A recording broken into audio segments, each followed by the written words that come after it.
নমস্কার বন্ধুরা, সিলেটি রান্নাঘর পরিবারের সবাইকে স্বাগত।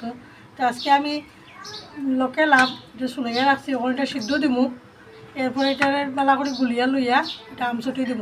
এখন আমি এটা সিদ্ধ বইব।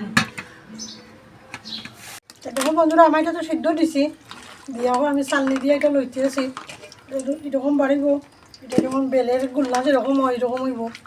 এরপরে আমি এটা তালে তেল লাগিয়ে রইতে দিব।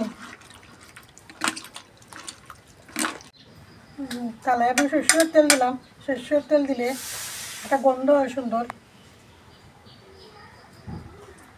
এই যে চালি দিয়া লইছি, গুল্লাটা দিলাম।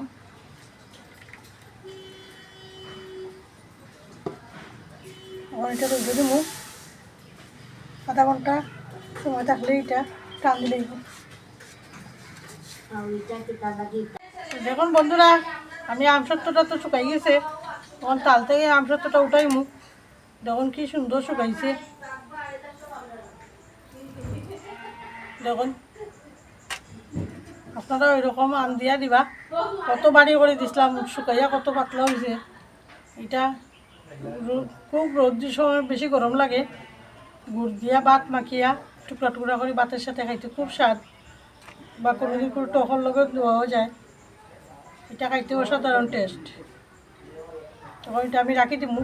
জিনিসটা শুকাই গেছে, পুরা পাপড়ের মতো হয়েছে। তখন এটারে যেমনি খুশি বাইস করা যাব, এমনি করে আটাইয়াও রাখতে পারবা কোনো ডিবিট বড়িয়া। কয়েকদিন পর পর শুকাইলে খুব ভালো থাকবে।